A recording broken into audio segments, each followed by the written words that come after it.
사랑하는 애국국민 여러분, 그리고 나라를 사랑하는 시민 여러분, 그리고 이 나라가 바로 서고 자유민주주의, 그리고 주권을 가지고 있는 국민이 한 표 행사를 바르게 하기를 원하시는 모든 국민 여러분,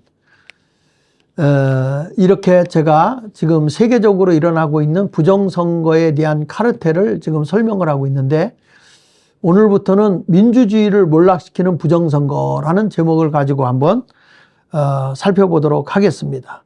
민주주의를 몰락시키는 부정선거. 여기 보면 이게 이제 이 글로벌 테이크다운으로 글로벌 형성을 하고 있잖아요, 이게. 그래서 여기에 보면은 이 부정선거가 결국에 가서는 이 민심을 폭발시키게 되는 거고, 결국에 가서 이게 드러날 때가 되었다는 것이죠. 근데 여기에 막강한 영향력을 행사하고 있는 나라가 중국의 역할인데, 이 기술적 백도어와 공급망을 장악하고 있단 말이에요. 이게 부정선거 시스템의 기술적 공급처와 데이터를 통제하고 있는 데가 중국인데, 여기 보면 하드웨어 백도어를 가지고 있습니다. 그러니까 무슨 얘기냐면 중국은요, 전 세계로 수출되는 투표 기계의 주요 부품과 통신 장비를 제조하고 있는데, 이 기계에 백도어가 설치되어 있어요. 그래서 외부에서 투표 데이터를 얼마든지 조작할 수 있다는 거예요. 그러니까 뒷문이 열려 있는 거예요. 백도어라는 게. 뒤에서 얼마든지 조작을 할 수 있다. 이게 백도어거든요. 뒷문이요, 뒷문. 백, 뒤잖아요. 도, 문이잖아요. 그러니까 뒷문이 열려 있다 이거야. 그러니까 뒤에서 얼마든지 이 투표 데이터를 조작하고 감시하는 게 하드웨어 백도어고요. 그 다음에 이제 세르비아 중국 네트워크, 미국이나 한국의 투표 정보가 최종적으로 세르비아 서버에 모이게 되고요. 그 세르비아 그 컴퓨터 찬 거 있잖아요. 그리고 이것에서 중국 기술진이 알고리즘을 통해서 이 결과를 조작할 수 있는 것입니다. 그러니까 세계가 지금 투표를 하게 되면 바로 이 기술을 그대로 도입하는 순간에 뒤에서는 중국이 다 관여하고 있는 거예요.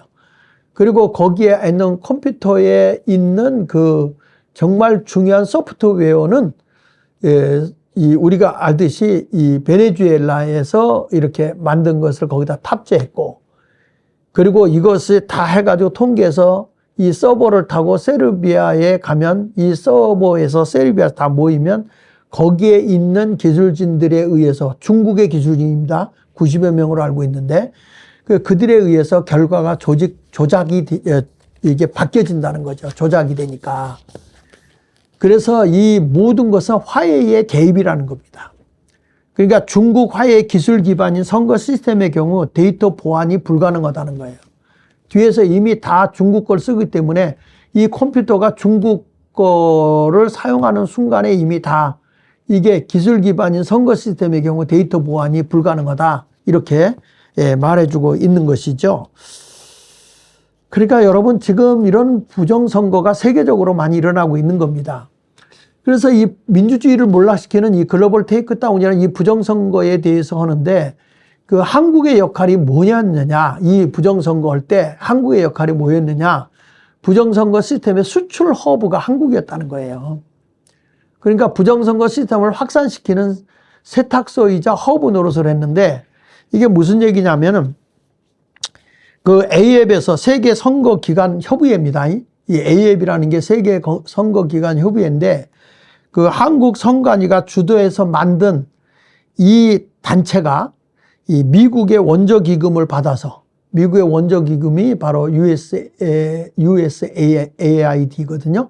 이걸 받아가지고, 그래가지고 개발도상국의 선거 현대화다. 그래가지고 선거 현대화를 시켜준다. 그래가지고 그런 명목으로 조작이 가능한 시스템을 이렇게 보급하게 된 거죠. 그러니까 결국에는 이 한국에서 이 중국의 그 백도어가 다 있고, 중국의 그 모든 것이 실려 있는 거, 그 다음에 베네수엘라의 소프트웨어가 실려 있는 거, 이런 것을 다 거기다 장착한 거를 세계에다 보급한 것이죠. 그러니까 이 미르 시스템즈라고는 한국 기업인이거든요. 한국 기업인데, 이 한국 기업이 이 투표기계 소스 코드가 베네수엘라 스마트매틱과 공유하고 있다는 거예요. 그러니까 쉽게 말하면 소프트웨어가 어디 거라는 거예요? 베네수엘라 거라는 거잖아요. 그래가지고 이제 선거연수원 KOCI 있잖아요. 그 선거연수원에서 우리가 알다시피 그 한국 내 특정 기관이 중국의 선거 개입 거점으로 활용되었을 가능성이 매우 높다. 그런데 이번에 이 비상계엄 선포했을 때에 그런 일들이 드러났죠. 그래가지고 거기 보면 한국 내 특정 기관이 중국의 선거 개입 거점으로 활용되었다고 하는 것을 여기서 의심을 제거했지만 이번에 중국인들 많이 그 안에서 나온 것으로 밝혀지고 있지 않습니까? 우리가 이런 모든 것을 보게 되면 정말 이 부정선거라고 하는 게 이 민주주의를 파괴시키는 어마어마한 일. 이게 뭐 예전에는 공산국가 전쟁을 해가지고 쳐들어와서 이렇게 먹어버렸는데 그래서 공산주의로 가고 뭐 이렇게 했는데 이제는 그게 아니고 선거로다가 사람을 바꾸는 거예요. 진지전을 구축해가지고 다 들어가서 선거로다가 내 마음에 맞는 사람을 뽑아내고 하는 이런 일들을 하고 있는 것이죠. 그래서 이 부정선거가 이 민주주의를 몰락시키는데 미국 같은 사례를 제가 하나 들자면은 미국은 경합주를 노린 정밀 타격을 했다는 거예요. 부정선거 시스템의 최종 성과물이 뭡니까? 경합주 공략이에요. 그러니까 중국과 베네수엘라의 기술진이 미국의 모든 주가 아니라 선거에서 경합지역 있는 5, 6개의 경합주 여기만 하면은 우리가 지지하는 사람이 대통령이 될 수 있겠다 하면은 그들이 개입하는 거죠. 상원의원이 될 수 있다. 국회의원이 될 수 있다. 우리나라 같은 경우는. 그러니까 이렇게 해서 5, 6개의 경합주의 그 화력을 집중해 가지고 알고리즘을 가동해서 그 지역에 비슷비슷한 데를 이렇게 자기 편에 있는 사람들을 끌어들이게 된 거죠. 그래서 이번에 미국에서 투표를 압수하고 그리고 거기에 그 컴퓨터를 압수하지 않았습니까? 그 싣고 들어가서 아마 곧 밝혀질 거라고 봐요. 왜냐하면 이것을 개발한 사람들이 지금 베네수엘라에 개발했던 3명 있잖아요. 그 가운데 2명이 자수해가지고 미국의 보호를 받고 있거든요. 그러니까 이런 모습을 보게 되면 곧 밝혀질 거라고 보게 되고 대한민국도 이제 곧 밝혀질 거라고 저는 생각을 해보는데요. 그리고 이제 이 도미니언 시스템이라는 게 뭡니까? 미국 대선에서 논란이 된 도미니언 투표 시스템의 뿌리가 결국 베네수엘라와 중국의 기술적 통제로 조정이 된다고 하는 거. 아까 도미니언 얘기했죠? 1.2대 0.8 이런 식으로 가는 거. 그러니까 이것을 지금 결국에 이 모든 근본의 뿌리가 어디냐면 중국하고 베네수엘라예요. 그러니까 이런 모습으로 이게 통제가 되고 있다라고 하는 것을 여러분들에게 말씀을 드리고 있는 겁니다. 그래서 여기 보십시오. 미국의 그 경합주에 사용된 도미니언 투표기가 이런 겁니다. 여기 보면 지도를 좀 보시면 20년 대선에서 문제가 되었던 도미니언 전자투표기 있잖아요. 이번에 이제